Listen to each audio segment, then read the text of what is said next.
How effective is international criminal justice? Effectiveness is essentially a matter of perspective. It is easy to point to the failings. The Security Council failed to agree on a tribunal for Syria. The ad hoc tribunals are fading out. The yearly budget of the ICC's Office of the Prosecutor is less than the one of major NGOs such as Human Rights Watch or Amnesty International. The number of cases at the international level remains relatively modest. The perception of international justice in situations such as the former Yugoslavia or Kenya remains divided. In today's reality, the Rome Statute might not have been adopted. At the same time, there are successes. International criminal law has become richer in contour, contrast, and texture. We are in an age of accountability. In many situations, the question is no longer whether accountability is warranted, but rather how and when it is pursued. The major challenge is how to make international criminal justice work as a system of justice. In this video, I'll try to offer a few suggestions with reference to 4 key dimensions of accountability: justice, truth-finding, effective remedies, and prevention. Let us start with justice. Delivering justice marks the principal justification of the existence of international criminal courts and tribunals. A few lessons may be learned from past decades. First, the effectiveness of international justice cannot be measured simply in terms of bad guys being convicted and innocent victims receiving reparation. The success of international criminal courts and tribunals depends on a sicker notion of justice. As we've seen in previous videos, it is necessary to distinguish between the purposes of the criminal process and the function of the institution. The main purpose of the trial is quite narrow, namely to distinguish between culpable and non-culpable defendants. The function of the institution is broader. It encompasses retributive elements, such as vindication of social norms and rules, procedural fairness and punishment, and restorative features, such as victim participation or repair of harm. Second, effectiveness requires a certain sense of modesty in relation to the goals of justice. Experiences at the ad hoc tribunals and in ICC situation have shown that it is dangerous to associate or merge international criminal justice with broad rationales such as ending impunity or improving human security. Such effects may well be a consequence of action, but they should not be turned into primary causes. The strengths of international criminal justice lie in atrocity alert, norm expression, and enhancement of compliance. Third, enhancing effectiveness requires better strategies on sustainable exit from situations. International justice mechanisms are often like parachutes. They go in and out of situations, but provide limited thinking to longer-term objectives. There needs to be a strategy to sustain justice domestically after international cases have ended. Fourth, there's a need to confront challenges relating to the selective application and perception of double standards. Investigation and prosecution remain selective. This makes it necessary to rethink complementarity strategies. International justice institutions need to be better connected to national or regional bodies. International courts and global NGOs typically call for greater adherence to global treaties or regional systems, better cooperation with international courts, and stigmatization of perpetrators in international relations in order to reinforce accountability. But this is not enough. The controversy over ICC in Africa has shown that formal adherence to legal instruments alone does not automatically ensure greater justice. Ultimately, what counts is that justice is internalized and not perceived as a distant or foreign project. This requires input in relation to the design of norms and institutions and public confidence and acceptance. Fifth, improving effectiveness requires critical self-evaluation. One of the concerns is that knowledge and expertise develop mostly internationally rather than domestically or locally. These imbalances cannot be targeted solely through geographical balance and representation in governance structures of courts and tribunals. They require better connection between justice and development policies.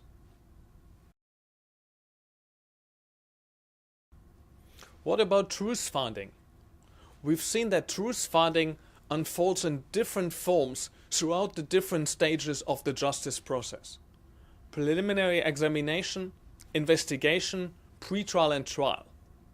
International criminal proceedings do not produce a monolithic truth, but they may limit the space for denial of atrocities and create a public space and reference point to confront history.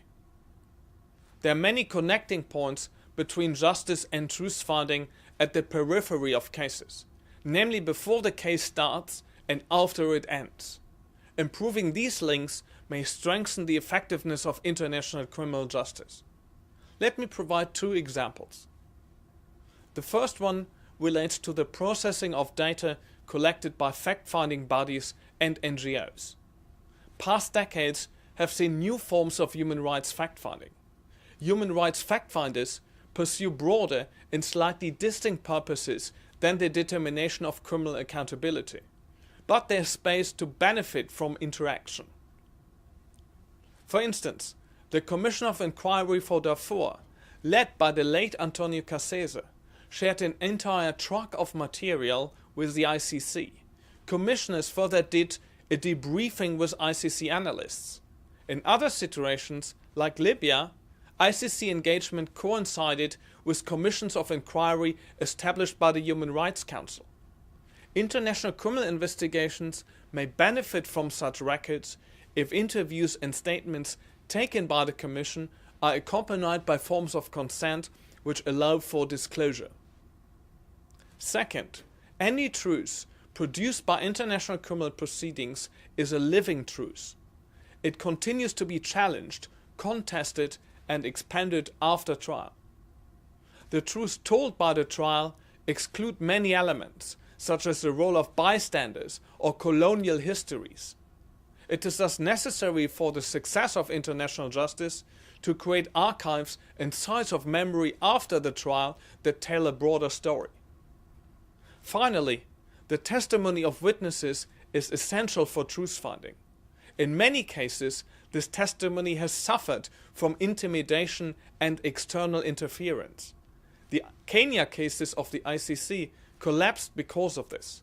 It is thus fundamental for the effectiveness of international criminal justice to increase the protection of witnesses.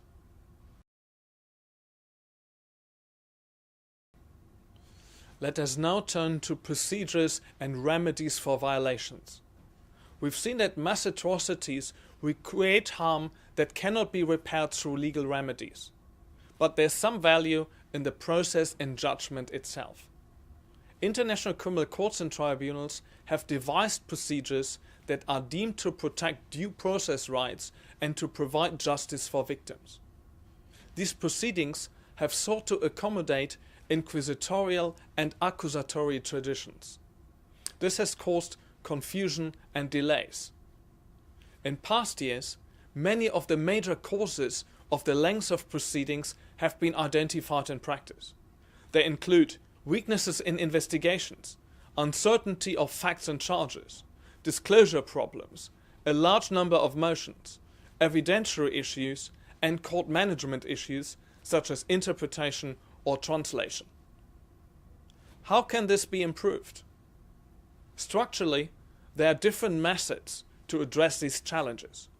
One way is to provide clarification through judicial practice or regulation. A second way is to strive for a harmonization or at least approximation of procedures across different chambers. A third option is to encourage good practices through internal review or practice directions. Both the ICC and other tribunals have started to embark on this task through amendment of rules of procedure, adoption of internal practice manuals, and documents identifying lessons learned. Some of these findings are relevant for national courts as well. One of the most daunting challenges from a fairness perspective is the protection of the rights of defendants. International criminal courts and tribunals depend heavily on the consent of states to facilitate defense investigations, to protect privileges and immunities of defense teams, to grant interim release, or to enforce sentences or decisions. For instance, Congolese leader Nudrogolo Trui had to spend 3 years in asylum detention in the Netherlands following his release because there were no acquittal agreements. Agreements with states that give effect to the rights and privileges of the defense are vital to the effectiveness of international criminal justice. Finally, enhancing effectiveness requires fresh thinking on prevention. International criminal justice may not necessarily stop violations, but it adds constraints that may influence behavior. Criminologists talk about the Pinochet syndrome. There's a greater likelihood to be punished. This creates some form of social deterrence based on travel constraints, damage to reputation, informal sanctions, or marginalization. One of the most important impacts of international criminal justice is that it contributes to a larger culture of accountability in which humanitarian law and human rights law are better integrated into the fabric of society.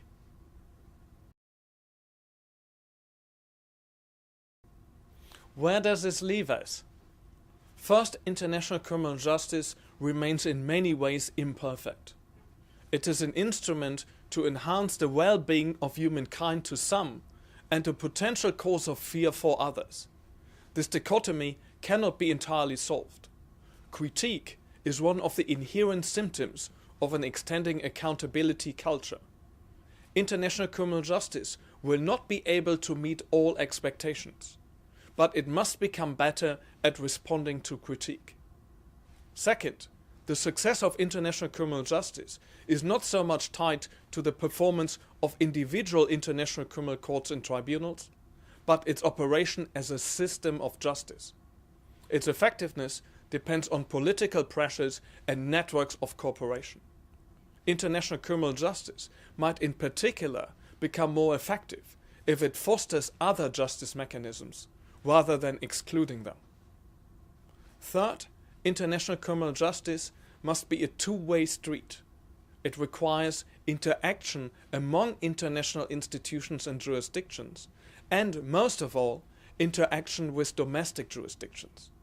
The development of domestic laws and mechanisms may represent one of the most important contributions to a culture of accountability.